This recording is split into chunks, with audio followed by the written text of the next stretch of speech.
Hi there, my name's Sandy Hart. I'm the chair of the Lake County Board. And on behalf of my colleagues on the board and the panelists who are with me this evening, thank you so much for joining us tonight and for submitting your questions and comments. It's been an extremely challenging time. Our friends, our neighbors, maybe ourselves are out of work. People are using food pantries and visiting townships for assistance, perhaps for the very first time. And many people are really struggling to make ends meet.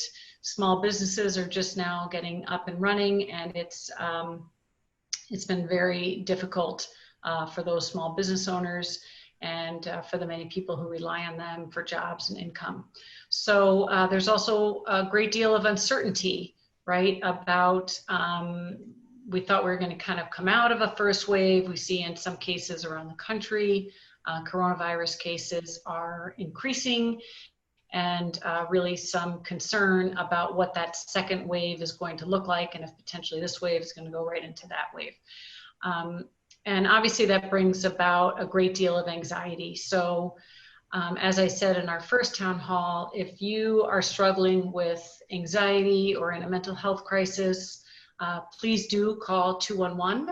There are people there who can help you and connect you if you're in need of services or just someone to talk to. So please do take advantage of that. We're very fortunate to have 211 right here in Lake County.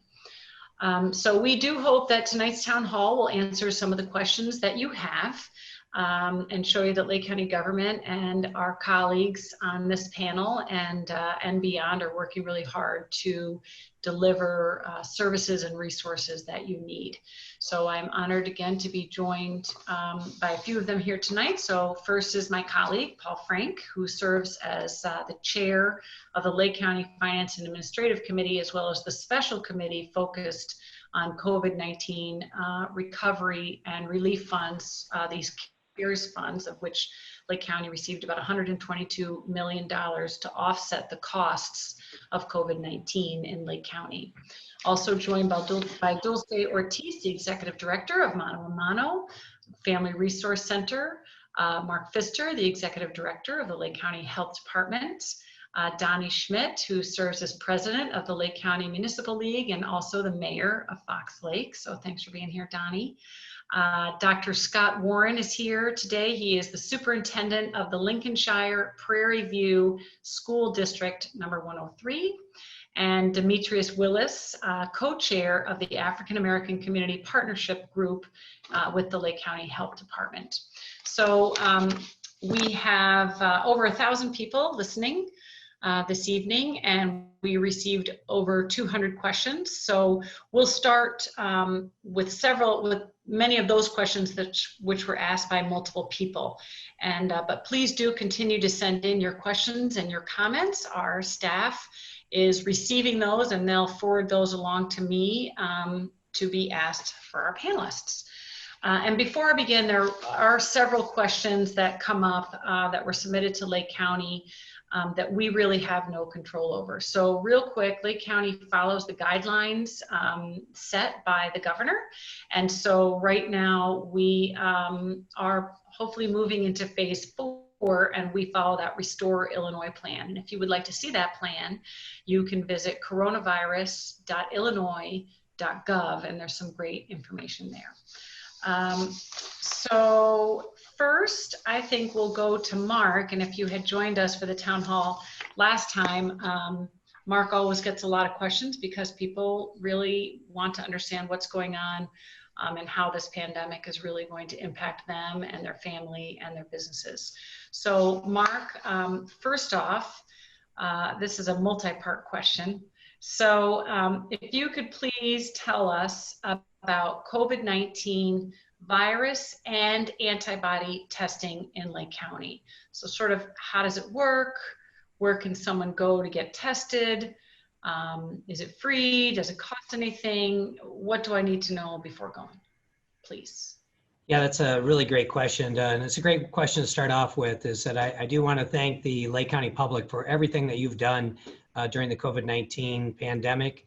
Certainly without your assistance, we would not be in a better shape than we we currently are, just because of your social distancing, staying at home, and making sure that you stay well, washing your hands, wearing masks, doing everything that we asked you to do. So we really appreciate the Lake County public. When it comes to testing, we talk about viral testing first and foremost. And that's where, if you went to our community-based testing center or if you went to your provider, is that they're running a viral test. And what that test is testing for is whether or not you're infected. And so they take a swab, either of your mouth, your throat, or your nasal passages, and then they determine if there's any genomic material. But that test really tells you if you are infected. It doesn't necessarily tell you if you're still infectious, it just tells you if you're infected. When we talk about serological tests or blood tests, we're looking for antibodies. And those antibodies don't show whether or not you're infected, it just says whether or not your body has built up antibodies or any resistance potentially to COVID-19. And just recently, there was a study that was done out of some of the epidemiological work that happened in China. And what we're seeing in some of these studies is that the immune response, or how much immunity was conferred by the building of those antibodies, may only last for 6 to 8 weeks. So that's a little disappointing, because we were hoping that there was greater potential for immunity if somebody was exposed, had COVID-19. And so the amount of immunity resistance or ability to resist COVID-19 is still unknown, but it's something that is continuing to be researched. So where can you get tested? You can go to the COVID-19 community-based testing site in Waukegan at 102 Water Street. It's free. They have up to 750 tests per day. Testing has dropped off a little bit at that site, and so you can drive up in a car or you can walk up now. So that was another great thing that happened this week, is that it is taking walk-up patrons. And there's several types of people that we definitely want to make sure that go and get tested. If you're exhibiting any symptoms, you should go get tested and then quarantine yourself until your test results come back. There's some of you that don't know, you may be asymptomatic, but you just want to know, then you can go get tested for that also. And then people that have been in congregate settings, or such as if you were in a march or you were out doing something in public and maybe were exposed to a larger crowd, then we're recommending that you go get tested 5 to 7 days after that. But if you have a regular provider, you can call those providers. And then on our website, you can just search for different testing sites throughout Lake County by just going on our website. Ooh, okay, thank you. That was lots. Thank you very much, Mark. Really appreciate that, and a lot of important information. And we're so pleased that people can now walk up because there are many people who don't have cars and they would like to get tested. So that was a great addition that the state made for our testing site. Next, I have Paul Frank. What is the county position on stimulating the economy and helping small or really any business that has been shut down during this pandemic? Great. Thank you, Chair Hart, and thanks for bringing us together for the conversation tonight. I just briefly want to introduce myself. I'm Paul Frank. I'm a county board member for the 11th District, which is the very southeast corner of Lake County. I represent Highland Park, Highwood, and a small piece of Deerfield on the county board. And with your support, as you mentioned earlier, I'm helping to coordinate and chair our special committee on CARES Act funding and COVID relief. And as you mentioned, Chair, we have $122 million in federal funding that was allocated to Lake County for multiple purposes. And so one of those pieces is small business relief that the questioner asked about. So I'm going to try to break it down into a few pieces quickly. First of all, I want business owners to be made aware of the fact that there are still more than $100 billion in PPP funds remain available. There's still only a week left to apply, but that initial business program that the federal government funded still has money available. I know that the first tranche sort of ran out quickly, but there are still ways to get into those applications, and I think there's 1 week left on that. Secondly, I read today that Governor Pritzker and the Illinois Department of Commerce and Economic Opportunity today announced applications for the latest series of grant programs. which will help small businesses, and that's a program called Business Interruption Grant to help rebuild distressed communities, and those grants are totaling over $85 million. So there's some state funding available, and then additionally, we have our CARES Act funds, which again have been allocated to the county. And to begin with, our board has put $10 million of that CARES Act allocation into a new small business grant program, which we are developing with an organization called Lake County Partners. And I want to give a shout out to the other committee members on our special committee who are putting in a lot of work to help develop the program sort of parameters and the principles behind it to make sure that we're delivering these funds to the areas of highest need. So real quickly, Jennifer Clark of Libertyville, Steve Carlson of Gurnee, Linda Peterson of Antioch, and Jessica Velitzik of Hawthorne Woods are the other board members who serve on that committee, and I really thank them very much for their help. So that grant program, let me see, I'm going to try and share my screen briefly. There's a little bit of an overview that our staff has put together that's going to sort of demonstrate how that program is going to work. If I can find it. There it is. Let's see if we did it. So essentially, the county board is working with Lake County Partners, and they will be the sort of input for the application process. Essentially, there will be grants available to organizations that meet the criteria. The maximum we are estimating will be about $30,000. There will be a formula approach, and some of the parameters include length of time that a business has been in existence, and we're targeting small businesses, so they must have less than $2.5 million in annual revenue. And we are asking, the applications will ask for information about, did you already receive some federal assistance related to the COVID economic downturn? And so those are some of the considerations. It doesn't mean that an applicant's going to be excluded, but those are some of the things that are going to be included in the application. Again, Lake County Partners is the organization that will be managing the application process for us, and you will be able to find all of that information on the Lake County government websites as well. Thank you, Chair. Perfect, thank you. I was just going to ask you to let people know where they can find that. And I'm sorry, is that expected the first week of July? Or is there a date yet, Paul? So the go live, I'm assuming it's going to be early July, but I don't know if it's going to be next week or not. Okay, and I just saw Kevin Considine saying yes, so first week in July. So thank you, Kevin, of Lake County Partners. All right, thank you. The next question is for Dulce and Demetrius. So I think I'll give it to Dulce first. What has the impact of COVID-19 been to the Hispanic and Black community in Lake County? So thank you, Chairman Hart. Just want to introduce myself briefly. I'm Dulce Ortiz, the Executive Director of Mano Family Resource Center. We're an organization that provides services and programming for our immigrant communities throughout Lake County and McHenry County. But I'm also the co-chair, similar to Demetrius and the African American Community Partnership Group. But our name for the Latino group, it's called Asociación Comunitaria Latina. And thank you for your question. The impact on the Hispanic community has been truly, truly devastating.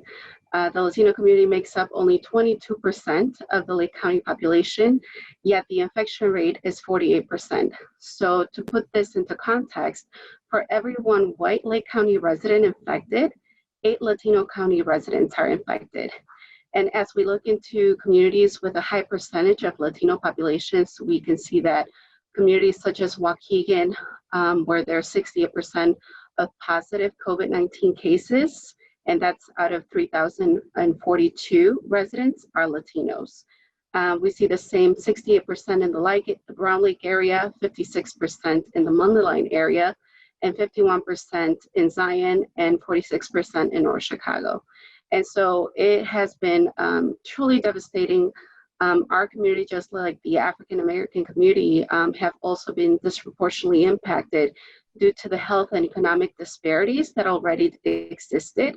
And so the COVID-19 only exacerbated those inequities. Great, thank you. And Mark Pfister of the Health Department did put something out, a press release, I think a couple of weeks ago, talking about how this unequal access to healthcare, that this coronavirus is really showing how much that it's impacted in these communities and really hurts people. Demetrius, did you want to add anything to that? Oh, sure. Thank you. Like Dulce said, the rates of 1 Caucasian to 8 Hispanics, and for African Americans, it's 1 to 4 ratio. So for every 1 person, white person that tests positive for COVID-19, we have 4 African Americans that are doing it. And, you know, the question would be why? And that's kind of what we're getting at. Why would that be the case? Because racially, one group is not inherently healthier than another or more susceptible than the other group. But it's a lot has to do with the weaknesses and the misunderstandings we have with some issues, the food injustice, the lack of access in some of our cities for affordable, healthy foods, educational disparities, health, literacy concerns. Of course, there's poverty, and then the lack of access to care and insurance. And the last one I would mention is the digital divide, whereas even this platform we have today, we're going to give so much knowledge in this hour and a half we're together, but there are a lot of people in our community that do not have access to internet through phones and computers. So how are they going to get this information? So as we look and we're looking at the different groups we're working with and how to make improvements, we really need to look at, do we need to go back to passing out flyers and knocking on doors safely, but knocking on doors and really giving people in their hand the information that they need, essentially going back to the basis of education and awareness. We hope in the future that some of the grants that was just talked about, maybe some of that money can go to maybe addressing some of these health disparity issues as well. Thank you. Great. Thank you so much, Demetrius. And thank you both for the work that you all are doing with the health department and helping people in those 2 communities in particular. Donny, Schmit, the next question I have is for you. How are local businesses faring and residents doing in the hardest hit areas during this pandemic? Well, you know, obviously our retail businesses have suffered quite a loss that weren't essential businesses. The PPP Act allowed many businesses to stay afloat, and it was hard. There was, in the first round, many of the businesses didn't apply. And a lot of it was that you had to be,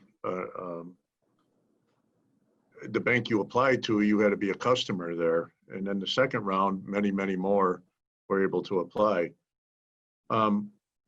We just got our first sales tax receipts from the shelter in place, which started mid-March, and we experienced a 15% decline in just that half month.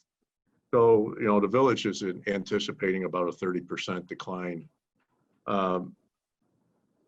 Residents, you know, those that are employed in the service industries and the restaurant and food industries, obviously they have suffered economically quite a bit. Every community is doing what they can for their residents and working with the county, and we're able to participate in some of the CARES Act funding. This will be monies that we'll be able to not cut programs. You know, every village in the beginning was thinking they're going to have to furlough employees and cut programs and cut projects. But you know, working with the county and things are going to be okay. The stimulus checks helped out our residents, and the increased unemployment have helped also. One of the things that really we've noticed, and I think it's countywide, is there's an increase in domestic violence and suicides since the orders began. And that's something that really should be addressed. That's, I think, the worst effect I've noticed. You know, financially, people make money, they lose money, they go broke, they, you know, come back again. But, you know, the domestic violence and the suicides, that's something that's really really needs to be addressed at some point, I think. And that's all I got to say. Great, thank you. And thank you for bringing that up, because there is an increase in calls, domestic violence calls.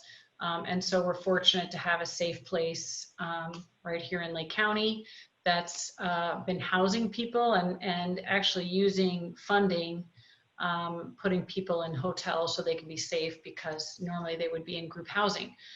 So we are moving them into hotels. So thank you, Donny, for speaking about that. So moving on to Dr. Warren, what type of plans are schools working on for the upcoming school year? Do you think students will be able to go back to classrooms? Thank you for that question. So the first answer to that is the state guidance, which was actually issued this afternoon, is the focus is to have as much in-person instruction as possible during our phase 4 guidance. Schools are working on plans in basically 3 main areas of for instruction for students. Remote learning, which is students learning at home in a virtual or other method. In-person learning, where students are attending school on either a daily basis or some sort of like an A-B schedule, where maybe one day they're coming to school, at home a different day. And then also a blended model where students are learning both at home and at school, due to the constrictions that are in place due to the phase 4 guidance. As we know, the phase 4 guidance is having less than 50 people congregating in one area at one time, wearing masks, as well as following all of the hand washing and social distancing that's occurring. So we're focusing on not only instruction, but areas such as extracurricular activities, transportation, social emotional learning, which we were talking about just briefly there, as well as math, literacy, science, all of your curriculum areas as well. Okay, thank you very much. I've got one child going to college, one child in high school, another one in middle school, and it seems like they're all thinking about doing things differently. So I know people are really trying to figure out what their fall is going to look like. So thank you for being here on this panel. I'm going to go back to Mark. Can you tell us a little bit about the status of contact tracing in Lake County? And can you provide an update on the health department hiring contact tracers? Absolutely, we'd love to do that. And I just want to say that we've investigated every case, and we've done contact tracing, from day one of the pandemic. So contact tracing is not new to public health. Since I have a superintendent on here, we consistently are doing contact tracing at the various schools for mumps and pertussis and other outbreaks that we may have throughout the county, foodborne illness. So where we're at today is that we scaled up during the pandemic, and so we went from 5 communicable disease staff to 70. And so we're actually doing contact tracing on every new case within 24 hours. So that's been great that we've been able to do that. But we're going to be planning on hiring another 150 contact tracers and case investigators. We've had over 1,200 applicants from Lake County residents. And so we're going to start hiring as soon as the state provides us with the funds. We have heard today that they should be providing us the funds later this week, and then we're going to start hiring right away. Who we're going to be hiring is individuals that have language skills, as Dulce said, is that we need to be able to speak Spanish to many of our residents. So we're going to have individuals that can speak Spanish or other languages, but we're going to really make a concerted effort to hire people that are from the most affected areas for COVID-19. So we're really going to be looking in the Waukegan area, the Round Lake area, many of the areas that were much more impacted by COVID-19, because we really want those individuals to be able to reach out and assure that individuals that we're calling are willing to give us information about where they work, who they've been in contact with.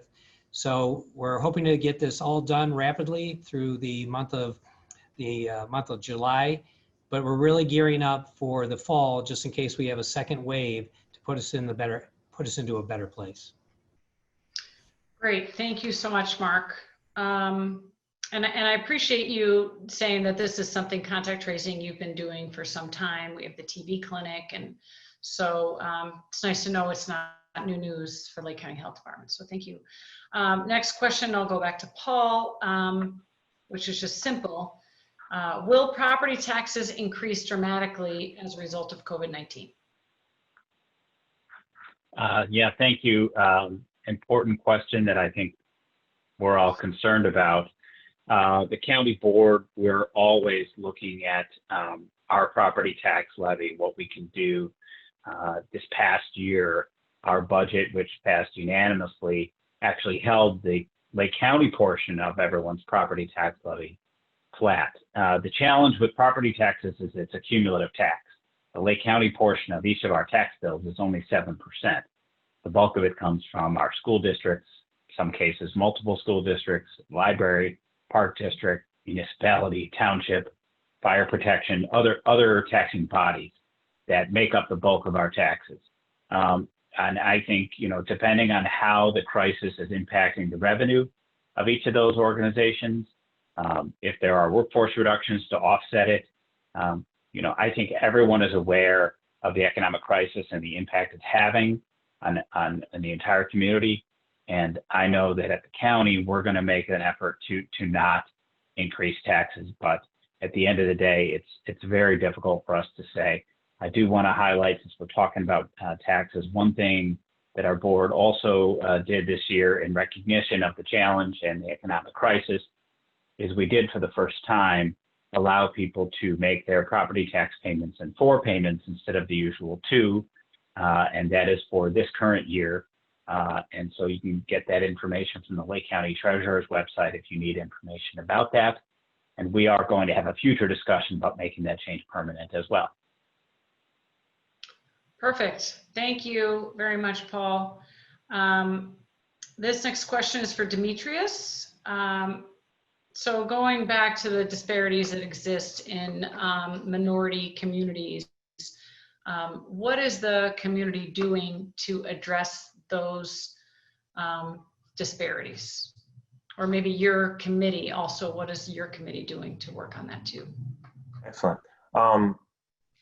So asking why this is happening, and as we sit in our group, the African American Community Partnership Group, the AACPG, we are trying to really establish ourselves as a resource for the community. So we have partners throughout the community who are in other organizations that we brought on board to be with this organization. We are applying for grants, and we've been awarded a grant that we're working through to be able to get masks and hand sanitizers to the community. We also launched yesterday, or Friday, we launched a Facebook platform, which the link is in the chat here, for education, awareness, and self-care. So there are definitely some things happening in the community. We have other groups, churches, all those kind of resources that are there. The idea is we need to find out more of what they're doing and then put a spotlight on it. And that's what this group is trying to do. The other part, you know, I'd be missed if I didn't mention that I spoke of some of the other challenges that we have in the community as far as finances and the things that feed into the health disparities.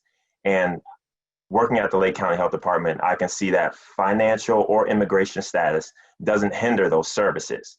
And when you go there to the health department, you actually are surrounded by a medical team, from the provider, a dietitian, medical, mental health, case manager. All these people are on your team. So when I talk about going and missing some parts, some social issues, when you go there, this is a place where you can go and you kind of can get the whole picture looked at and get maybe some solutions to why you're having some of the challenges you're having. So that's essentially what we're doing in the community right now. Awesome. Thank you very much. Dulce, did you want to speak to that as well? Yeah, I want to take it a little bit back in regards to the disparities in the Latino community. You know, there's several factors that go into this. And, you know, for Latino community members, some of these factors are they're essential workers, they're service workers. This coupled with no access to minimal access to healthcare Right now in Lake County, we have approximately 25,000 Latinos that don't have access to health insurance. Also, the fear factor plays a big role in accessing, assistance or help, bringing it back to the testing, the community testing side. This administration has been very anti-immigrant, and they have introduced policies such as the public charge that really discourages people to access public benefits in fear that they may jeopardize their legal immigration status in the future. And so if you're afraid to go to the Lake County Health Department to get treatment or to get testing, just because you feel that it's going to affect you in the future, then what you're doing is putting not only yourself at risk, but also putting your loved ones and the public at risk. Also, there's a low health literacy rate that really impacts our community. So there are a lot of factors that go into the disparity issue. In answering your question about what are we doing as a community to address this, well, the Lake County Health Department convened a group of community organizations and community leaders to bring us together because their data was revealing something that was very critical, and we wanted to find ways to address this crisis. And again, this is where the Asociación Comunitaria Latina was born out of. And so this is made up of, community organizations and community leaders. And our mission is to serve people who are disproportionately affected by COVID-19 and those that don't have access to appropriate health and safety resources in Lake County. Our goal is obviously to reduce the spread of COVID-19 within the Latino community, and we're doing that by having various subcommittees that work to gather resources, to do advocacy, and also do education. And so as Demetrius mentioned earlier, we have a lot of our community members that are not partaking in this virtual town hall because either they don't have the access to technology or they don't have the knowledge to access the technology. And so we're doing grassroots work of, bringing flyers in Spanish to grocery stores, to laundromats, to businesses where our Latino community members usually frequent. And so we have to go back to the drawing board as to how, as Latinos, do we address this issue with our community. And so similar to what Demetrius said, we have applied for grants. Our goal is to distribute over 50,000 safety kits to families that may not have access to hand sanitizer or face masks. But also what we've done, we've put a proposal together with the African American Community Partnership Group and also the Asociación Comunitaria Latina. And this joint proposal is going to go to the board so that we're able to get, funding to provide these safety kits, because again, our communities need it. There is, unfortunately, lack of resources, and so we believe that resources and funding should be allocated, to those communities that are in dire need. And unfortunately, that falls on the Latino and African American communities. So we're working very hard. I do want to give a shout out to the Lake County Health Department staff that have been very helpful in providing the coordination and also the technical support to our groups. I think it's a wonderful partnership that we've come together to address this just very dire crisis. Great, thank you. Thank you very much for everything you're doing with your partners to help people. Next question is for Donny. What resources are available to businesses so they may safely open in phase 4? Okay, the resources in phase 4, again, there's so much that's unknown. We are working with Lake County for the CARES Act. There's more PPP money.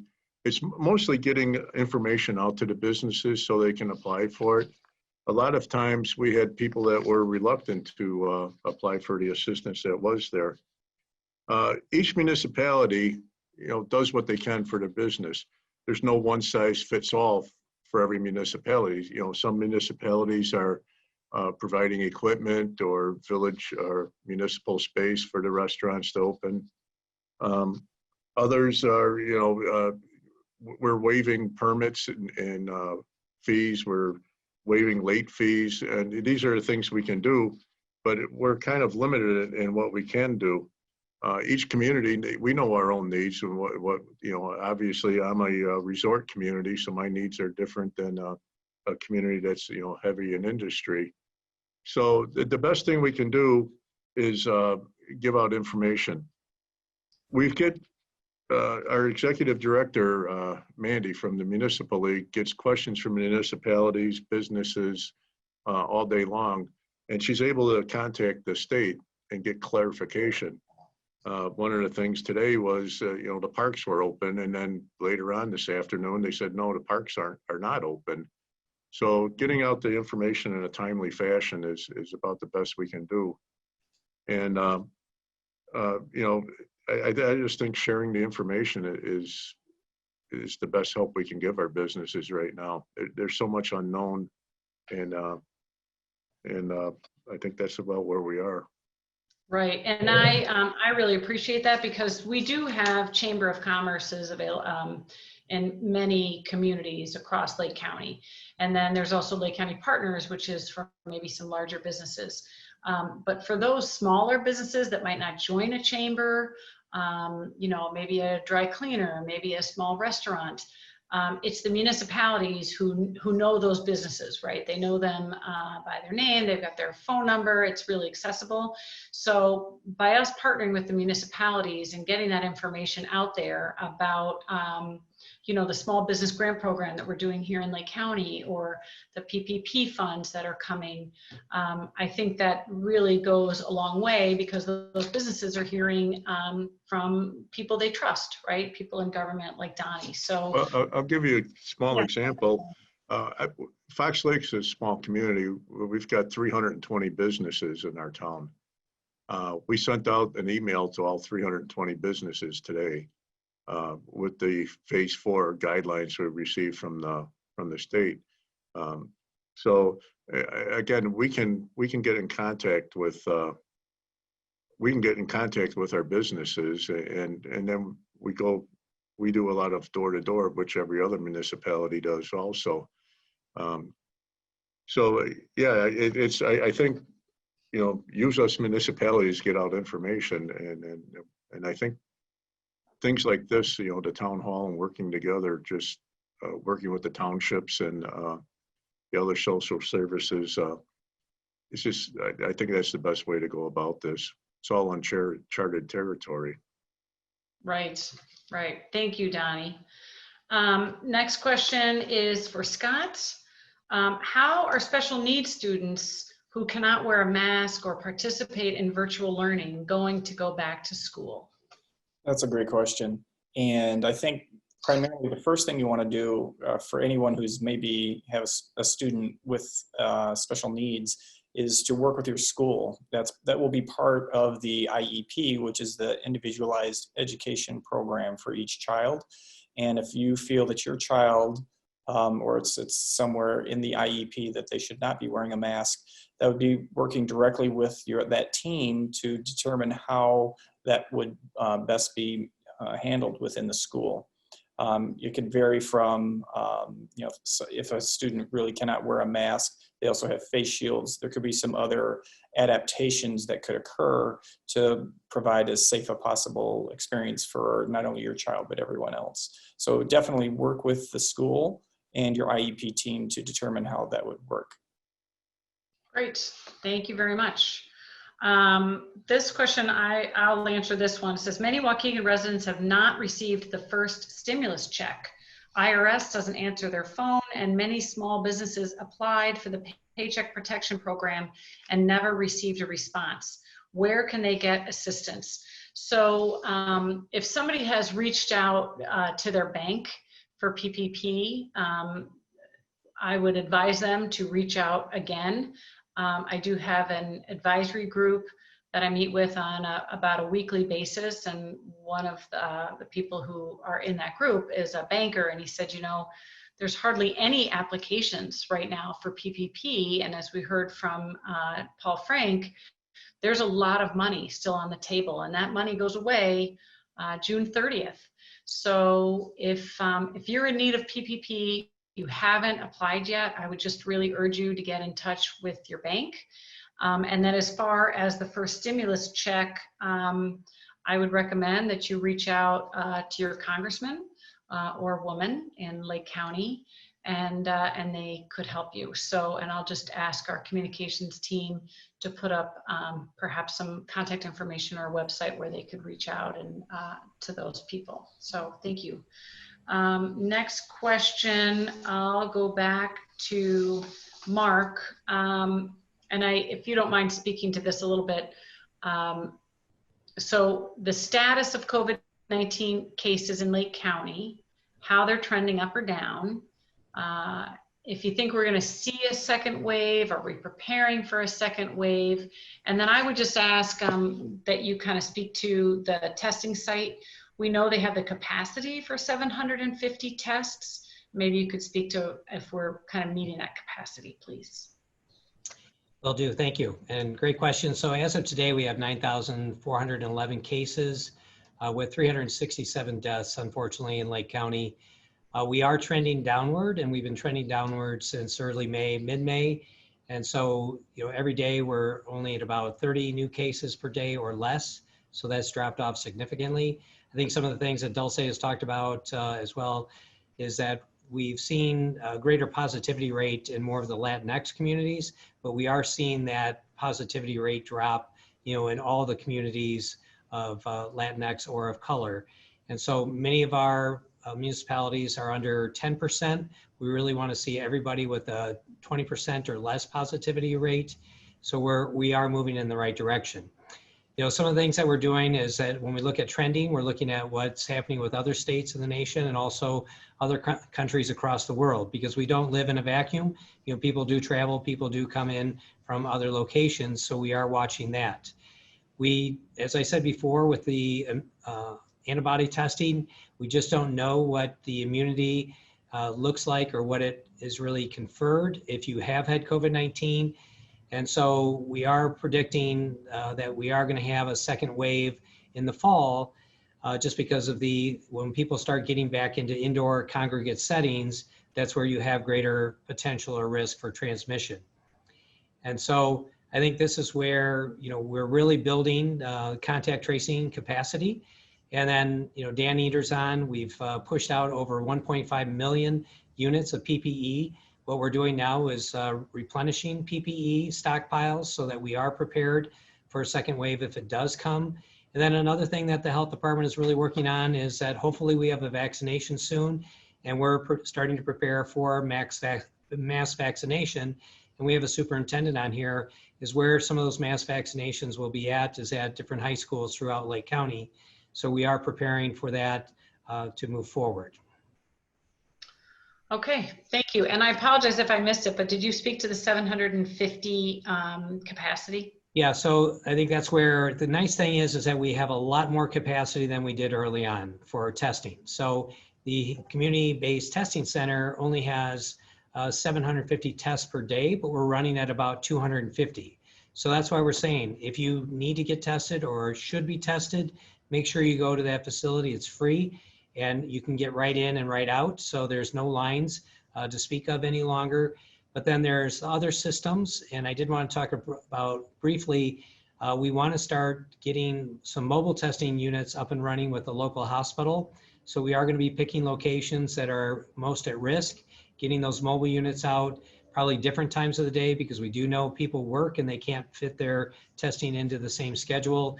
So we do know that there's much more testing available. And just as a reminder, anybody can be tested. There's no more limits or no restrictions on who can be tested. Perfect. And thank you for the reminder, Chair. Yeah, that's okay. Thank you so much. Next question is for Paul. With the financial state of the state being very dire, what will Lake County do financially to limit spending and cut costs? And if you can, if there's a plan to make up for lost tax revenue, please. So it's a big mountain, it's a big hole. It's both.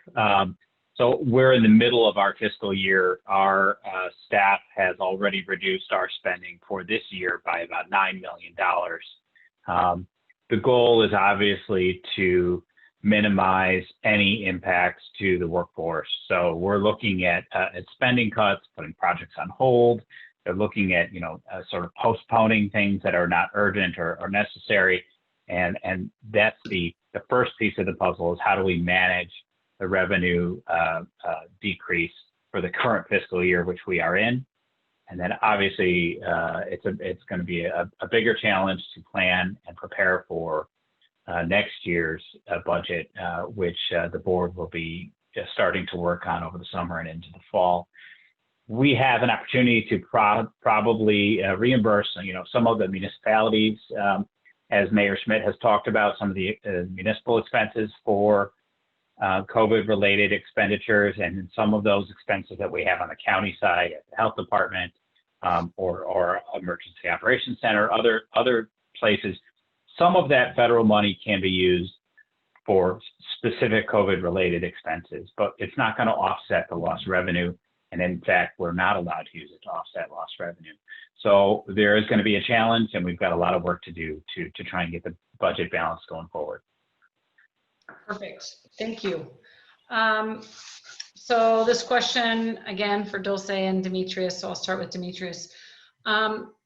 You both talked about sort of the systemic issues, right, that have led to this greater impact on Hispanic and African American communities. And you talked about some of the things that that your teams are working on to help people. And I guess my question is, if there was one thing that you would say, like, hey, to really make a difference here, we really need to start with a huge change here. Like maybe in the short run, it looks like this, but in the long run, it really needs to look like this. So can I start with you, Demetrius? You can. I bet you Dulce is happy you're starting with me.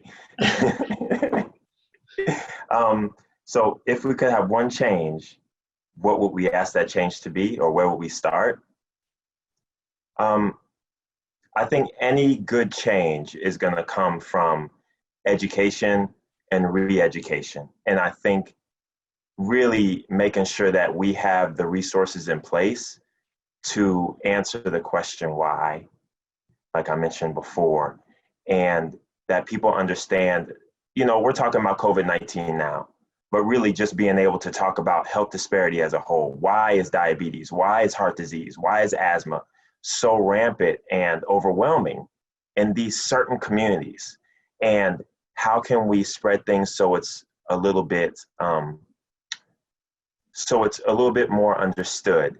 And with that, and if I can say, one of the things that I've noticed during these times where people are marching, it's everybody who needed to get an understanding of what's going on so everybody could move in the same direction.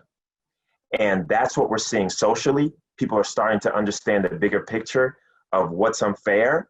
And now we're all marching together in the same direction. We need that with health disparities. We need everybody to understand. So when we talk about education, you will first think, oh, so we need to go to the Hispanic and the African American communities and educate them. I don't know if that's the answer. I think the answer might be we need to go to these other neighborhoods that don't know and don't understand why there is a difference.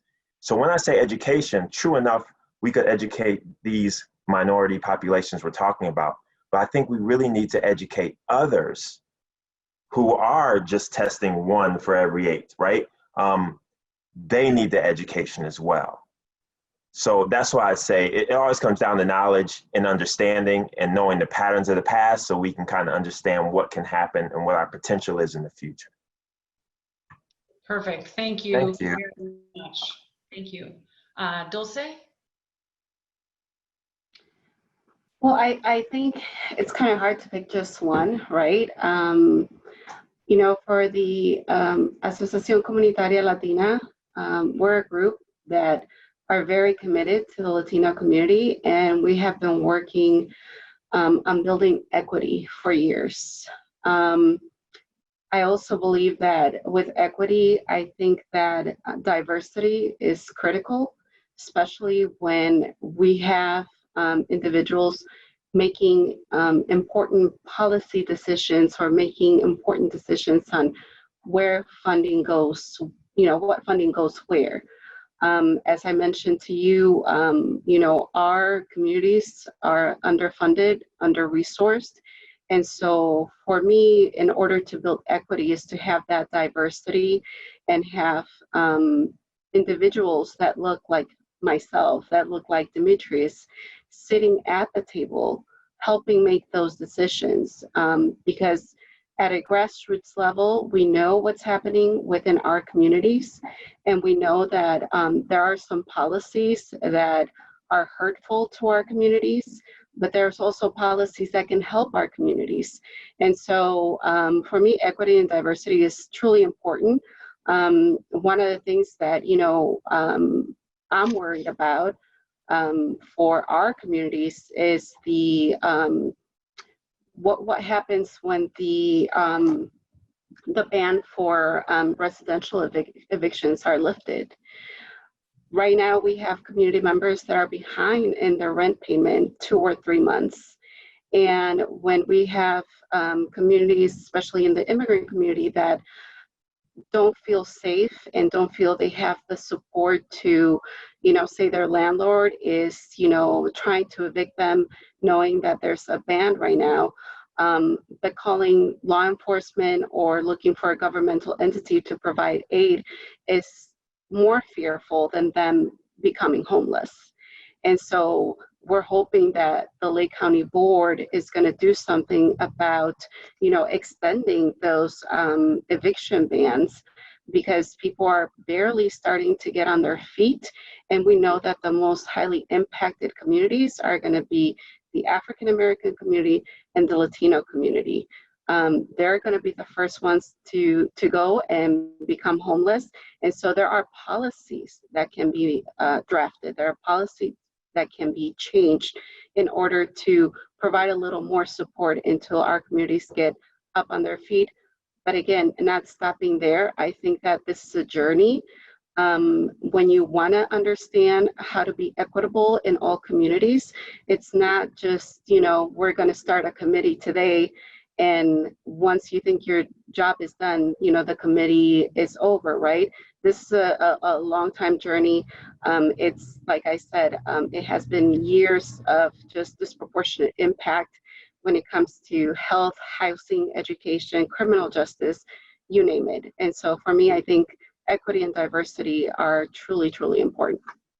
Perfect, thank you. And thank you for bringing up the issue with rental assistance. And Governor Pritzker did kind of suspend evictions.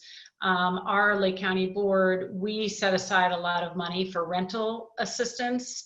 And I think that was going to the townships and also Catholic Charities and some other organizations. And I did just hear from Mayor Nancy Rotering from Highland Park, saying that the North Suburban Legal Aid is available in Highland Park to help with eviction cases for no fee. They'll also help with immigration cases and domestic violence. And there's also Prairie State Legal Services to help too. So thank you for bringing that up. The next question I have is for Donny.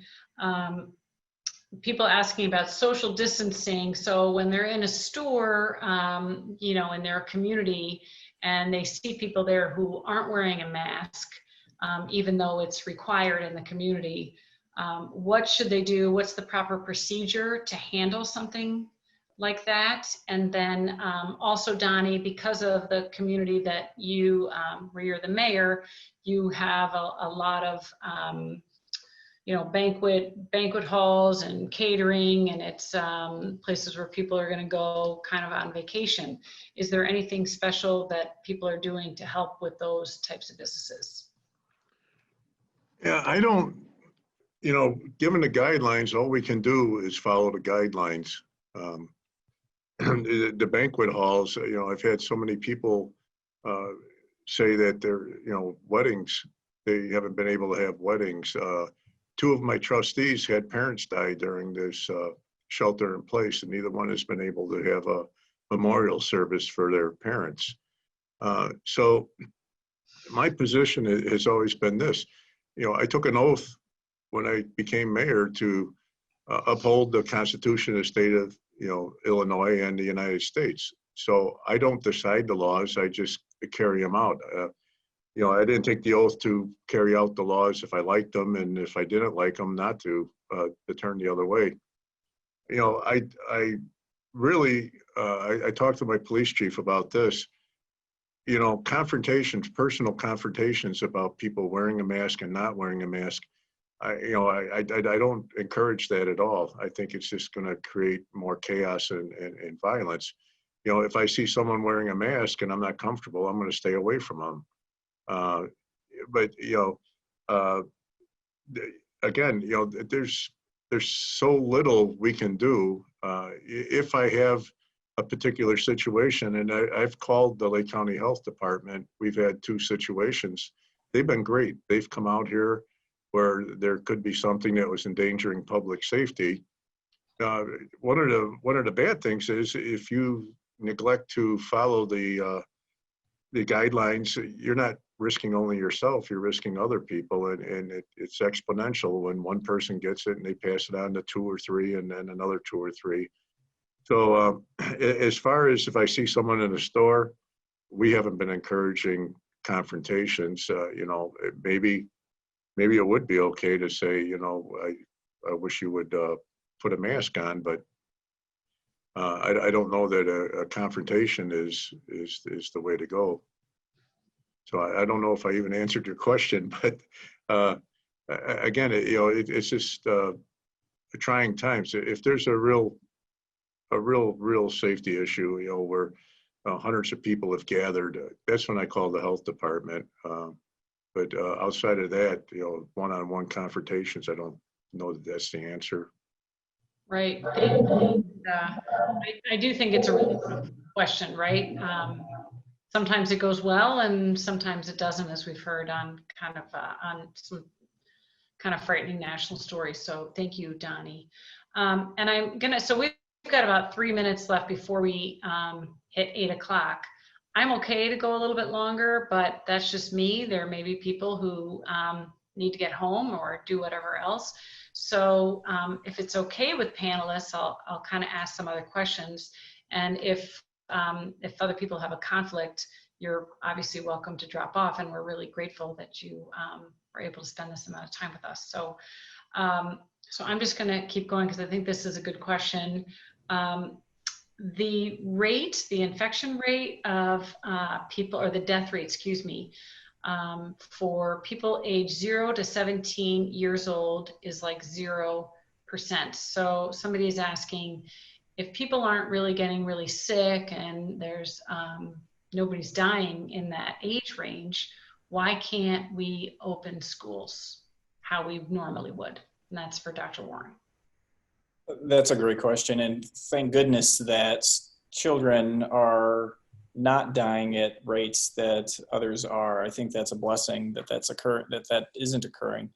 And I think the main thing that's happening with this is what's shown in our guidance, even from the state, that students and children can be carriers, or they are carriers of the virus. So when we have large groups of students coming together, they are able to infect each other, infect their teachers, and then carry that infection back home and infect family members, whoever they're living with, guardians, parents, grandparents, nieces, brothers, sisters. And that's where the spreading occurs as well. And so no one is immune from this virus, and including children. And so that's why we want to open schools. Nobody wants to open schools more than parents and kids. Kids want to come back, and teachers in schools, we want children back. We've dedicated our lives to educating students and growing children. And at the same time, safety for everyone, not only our kids, but the safety of our families and our community is paramount as well. So we're playing our part in helping our communities stay safe as best we can. So using the guidance from the state of Illinois, and please feel free, it's posted on the Illinois State Board of Education website, isbe.net. And you can find the exact same guidance that every other school is looking at as well. You can see the same guidelines, the same information that we are using to build a safe, caring environment for everyone, kids, our parents, and teachers and staff as well. So we want our kids back, but we need to do it safely, as safe as we can. Perfect, thank you. Okay, my next question, and I'll say questions, are for Mark.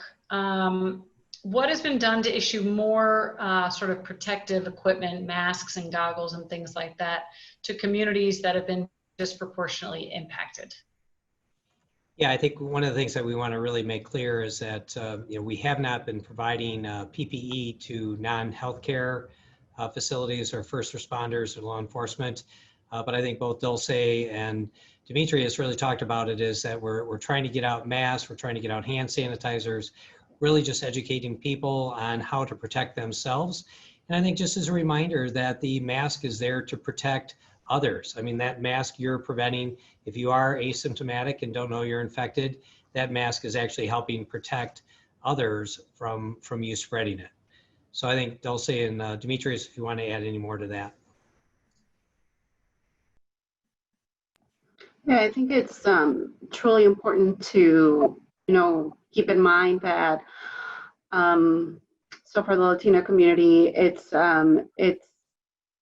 difficult when the information is not getting to them, right? Because what's happening right now, unfortunately, this issue has been politicized, and we have the side that, oh, nothing's going on, don't worry, you can go out, you don't have to protect yourself.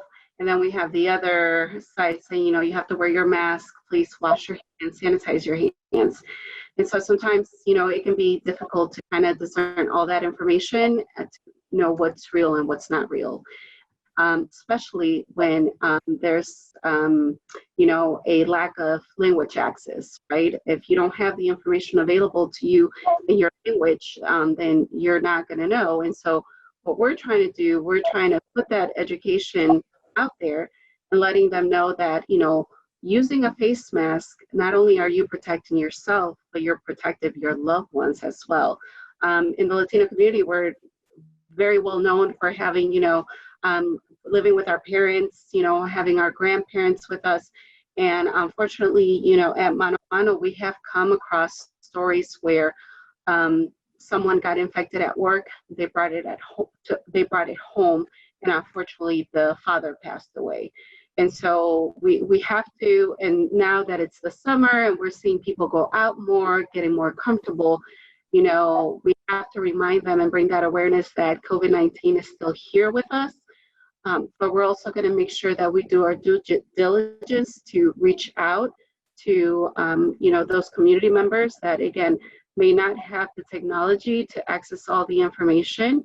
And it's just by putting flyers out there in their own language, but also providing the face masks that are truly important and making sure that they're washing their hands. Yes, hand sanitizer is great, but hand washing is a lot better if you have access to do so. Perfect, thank you. Demetrius, did you want to add anything to that?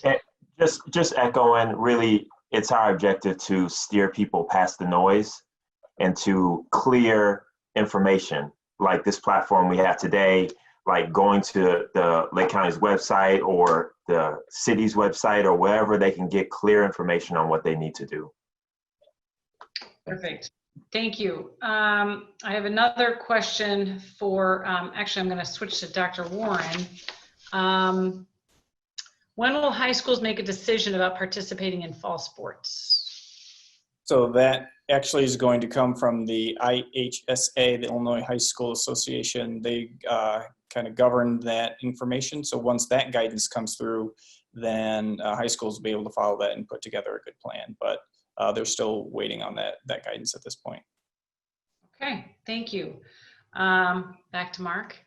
How are the hospitalization rates in terms of percentage of beds and ventilators in use in Lake County? And I don't recall if we talked about the positivity rate in Lake County. I don't want to put you on the spot in case you don't have it, but if you have it, that could be helpful. Yeah, actually, we're doing much better, and I think every week we have a meeting with the hospital presidents. And so during the peak, we did have a lot of usage in the ICU. The emergency rooms were really at full capacity, and so we did have some challenges during the peak. But the last week or two, we've started seeing a reduction. There's very few individuals that are in the hospital for COVID-19, so that is being reduced.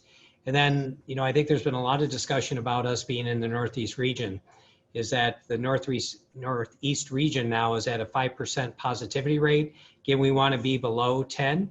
And so the Northeast region is now at 10.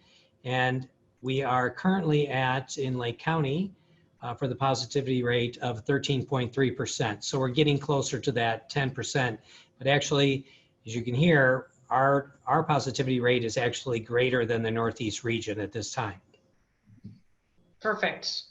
Okay, well, not perfect, but thank you for knowing that and answering that question. And if those COVID positive numbers start to rise sharply, Mark, would we have to shelter in place again? Would we go all the way back to that phase? Yeah, so I think just as a reminder, so we're going to move into phase 4 on June 26th. If we have a second peak, not a wave, but if we have a second peak based on this first wave, there is that potential that we may move back, could backslide into phase 3 if conditions got worse. And so, while we're planning for a second wave, we are still facing a reality of a second spike in the first wave. And so as an example, we had a event that was a basketball tournament. And so just today we put out a press release that demonstrated that having an event, one individual played basketball for 3 to 4 hours, and it turned out that that individual was positive. So we're very concerned that that individual may have impacted or infected several others at that location. So the pandemic is still here. It's not over by any means. Staying home still saves lives. So if you don't have to go out, if you don't have to go into congregate indoor settings, don't do it if you don't have to. And so social distancing, face coverings, hand washing, avoiding crowds, these all need to be our standard practice until we're out of this pandemic. Thank you. And if somebody wanted to take a look at how we're doing on a daily basis, that website, do you mind giving it? Yes, so we will definitely, so I'll have Hannah put up there. We have our data hub that we are going to continue throughout the pandemic. And then also, if you want to look at the Restore Illinois metrics that track the Northeast and look at the hospitalizations and those other metrics, there's the IDPH website, and Hannah can put up that information too. Perfect, thank you. And I do see another question that had come through. How are other small businesses and agencies addressing building safety, lobbies, public bathrooms, front desks? So there is a checklist through the Restore Illinois plan, and it's for everything from bars to restaurants to movie theaters, and they have all those plans out. So there is a checklist that business owners would follow in order to keep both their employees safe as well as their customers. And then another question that came through, will lessening restrictions allow for more volunteer opportunities? So I just want to speak to that. We're so pleased to be able to partner with United Way Lake County and the 211 program.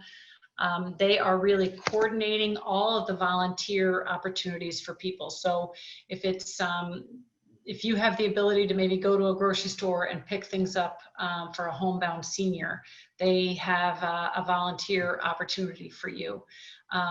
There's many other things that, and I couldn't list them all, but if that's something that you're interested in, you can go to United Way Lake County and kind of let them know your interests, and they'll find a program for you. And I'll just say thanks in advance for that question. And really the generosity of people has been really amazing. So thank you.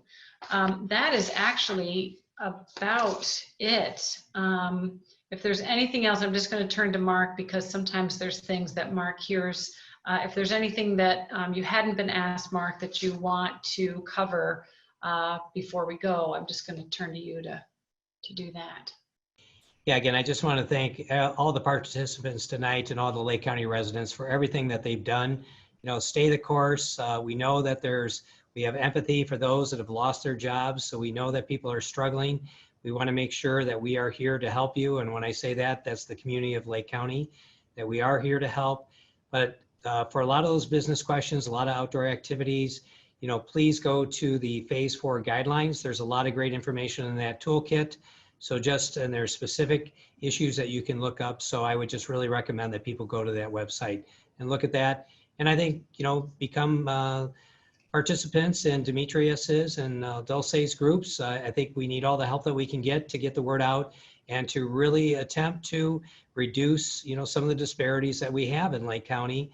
And certainly there are individuals that have been more impacted, individuals that are essential workers that could not stay home and work remotely. So I think, you know, how do we solve that problem together? So I appreciate all the panelists today, and certainly the schools are a major factor, and we've had a great working relationship with all the municipalities. And so I appreciate Donny and his executive director for everything that they've done. So it's been a great partnership. Let's keep winning the war and get this down to a level where we don't have to worry about it in the next 2 years. Right. Thank you. Thank you so much, Mark. Really appreciate the leadership that you've shown with the Lake County Health Department. We had, like I said, over 200 questions that came through. If you did not have your question answered, you can send it, you can email it to communications with an S, communications@lakecountyil.gov, and they'll be sure to answer those questions. And then this town hall, like our last town hall, will be available. We have been recording it, so we can watch that. I don't know if anybody could put that screen up. I don't have access to the screen that everybody's seeing, but if they could add that so people know where to find it, I think that would be great. And then I would just say, please be on the lookout for more information. We have a board member that works in every district across Lake County.